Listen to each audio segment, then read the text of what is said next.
Shankar Vilas bridge నిర్మాణం నగరవాసులకు traffic కష్టాన్ని చూపెట్టడమే కాదు, రాజకీయాల్లో మాటల యుద్ధానికి దారితీసింది. శంకర్ విలాస్ బ్రిడ్జి నిర్మాణ పనులను వైసీపీ నేతలు పరిశీలించారు.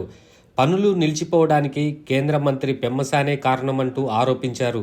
వైసీపీ నేత మోదుగుల వేణుగోపాల్ రెడ్డి పంపించిన ప్రతిపాదన కాకుండా 98 కోట్ల రూపాయలతో నిర్మాణం చేపట్టాలంటూ చేసిన తప్పిదమే ప్రజలకు కష్టాలను తెచ్చిపెట్టిందన్నారు. కేంద్ర మంత్రి పెమ్మసానే టార్గెట్గా వైసీపీ నేతలు ఆరోపణలు గుప్పించారు. సింగిల్ పిల్లర్ బ్రిడ్జి నిర్మించాలని తాము సూచించినా పట్టించుకోలేదని విమర్శలు చేశారు.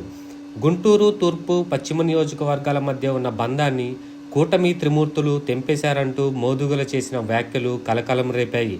రైల్వే ట్రాక్పై వంతెన ఎందుకు తొలగించలేదంటూ ప్రశ్నించారు.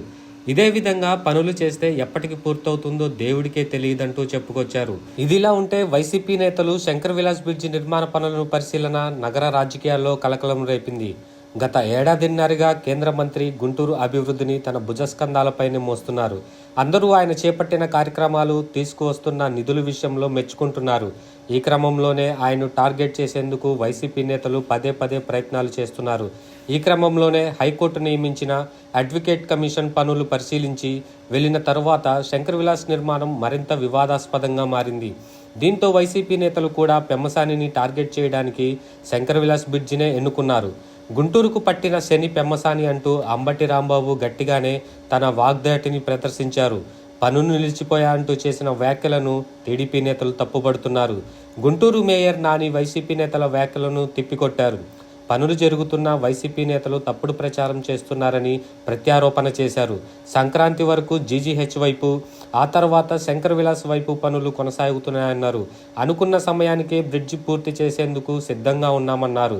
అటు వైసీపీ, ప్రజా సంఘాలు ఇటు పెమ్మసానిని టార్గెట్ చేస్తే టీడీపీ నేతలు వైసీపీ నేతలపై విమర్శలు గుప్పిస్తున్నారు. ముందు అనుకున్నట్టుగానే శంకర్ విలాస్ బ్రిడ్జి రాజకీయ పార్టీలకు ఆయుధంగా మారింది. రానున్న స్థానిక సంస్థల ఎన్నికల కోసమే వైసీపీ శంకర్ విలాస్ బ్రిడ్జిని ఎత్తుకున్నట్లు ప్రచారం జరుగుతుంది. మరి టీడీపీ నేతలు వైసీపీకి ఏ విధంగా కౌంటర్ ఇస్తారో వేచి చూడాల్సిందే. రాజకీయ నేతల మధ్య వ్యాఖ్యలు ఎలా ఉన్నా ప్రజల ట్రాఫిక్ కష్టాలను దృష్టిలో పెట్టుకోనైనా త్వరగా నిర్మాణం పూర్తి చేయాలని స్థానికులు కోరుతున్నారు. అసలు గుంటూరు ఈస్ట్ వెస్ట్ అంటే భార్యాభర్తల సంబంధం. ఇది ఈస్ట్ లేకుండా వెస్ట్ నడవదు. వెస్ట్ లేచిన కానీ ఈస్ట్లో పనుల కోసం పోవాలి. ఇదొక బంధం. ఈ పట్టణ ప్రజలకు విడాకులు ఇచ్చిన ఘనత ఈ తెలుగుదేశం పార్టీ ప్రభుత్వాన్ని. ఎన్డీఏ ముగ్గురు త్రిమూర్తులు కలిసి గుంటూరు పట్టణాన్ని నాశనం చేశారు. పోలీసులు అట్నుంచి ఇటు రావాలన్నా ఇటు నుంచి అటు పోవాలన్నా కూడా గంట పైన పడుతున్న పోలీసులు. ఇంక దొంగలు ఏం పట్టుకుంటారు వాళ్ళు? మంత్రి గారు పెమ్మసాని చంద్రశేఖర్ గారు, ఆయన నేను సూటిగా ప్రశ్నిస్తున్నాను. మీరు దేశ విదేశాల్లో పేరు ప్రఖ్యాతులు గడించారు.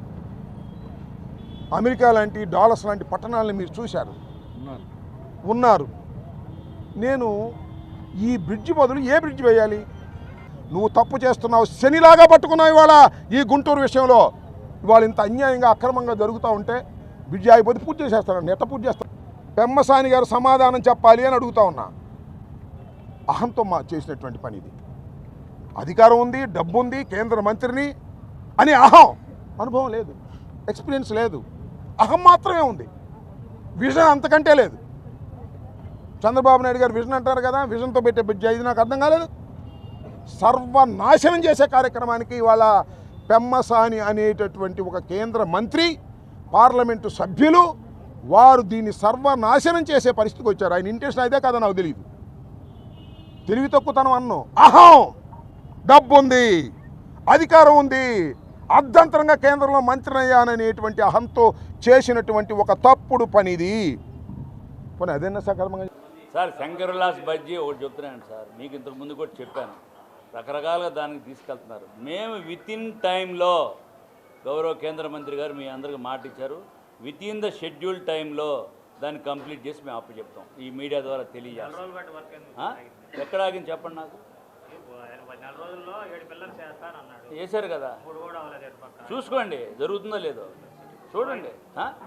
స్లో ఏం కాలేదు, జరుగుతుంది. మధ్యలో కొన్ని రోజులు ఎందుకు స్లో అయిందంటే ఈ పర్మిట్లు, ఈ మన మైనింగ్ పర్మిట్లు వాళ్ళు తెచ్చుకోవడం లేట్ అయింది. నిన్న మొన్న కూడా రిలీజ్ చేశారు. వాళ్ళ సైడ్ మైనింగ్ పర్మిట్లు లేక కొంత మెటీరియల్ రాలా అంతేగాని వర్క్లో మాత్రం ఏం లేదు. As per schedule, before schedule మేము బ్రిడ్జిని గుంటూరు నగర ప్రజలకు అందజేయబోతాం. ఎవరు రకరకాలు మాట్లాడుతుంటారండి. నాకు ఇష్టం వస్తే నేను ఒకటి మాట్లాడతాను, నాకు ఇష్టం లేకపోతే ఒకటి మాట్లాడతాను, నువ్వైనా అంతే మాట్లాడతావు. ఏముంది దానికి పెద్ద? అర్థమైందా? డబ్బులు గీయకుండా బాండ్లు కదా. నువ్వు వాళ్ళు క్లియర్గా చెప్పాను. నువ్వు హైకోర్టులో ఒక అప్పీల్ చేసావు. ఏం అప్పీల్ చేసావు? నాకు ఇంత అమౌంట్ రావాలని వేసావు. మేము వాళ్ళకి ఏ విధంగా తెలియజేసాం? నాయన ఈ రోజున్న బాండ్ వాల్యూలో నీకు బాండ్స్ ఇచ్చేది కూడా నువ్వు హైకోర్టులో అప్పీల్ చేసిన దానికన్నా ఎక్కువ వస్తుందని తెలియజేసి నేను వ్యక్తిగతంగా వెళ్ళి తెలియజేశాను. నువ్వు కోర్టులో వేసావు, మాకు 1,80,000 రావాలని వేసావు ఎగ్జాంపుల్. నేను వెళ్ళి వాళ్ళు వ్యక్తిగతంగా ఏం చేశాను? ఇగో బాబు, నీకు ఈ విధంగా మున్సిపల్ కార్పొరేషన్ నుంచి పలానా బాండ్ ద్వారా ఇంత ఎక్స్ట్రా వస్తుంది, మీకు ఎందుకు ఎక్కడో మిస్గైడ్ అవుతున్నారు, సరిగ్గా కరెక్ట్ చేసుకోండి అని చెప్పాను. నా బాధ్యత ప్రకారం యాజ్ ఎ మేయర్గా వాళ్ళని వెళ్ళి రిక్వెస్ట్ చేయాల్సిన బాధ్యత ఉంది. వాళ్ళ చేత విత్డ్రా చేయాల్సిన బాధ్యత నా మీద ఉంటుంది. తప్పకుండా వాళ్ళని కన్విన్స్ చేసే, ఎవరికి ఇబ్బంది లేకుండా, ఎటువంటి అసౌకర్యం కలగకుండా తప్పకుండా షెడ్యూల్ లోపు మీకు బ్రిడ్జి కంప్లీట్ చేస్తాం. Right, thank you.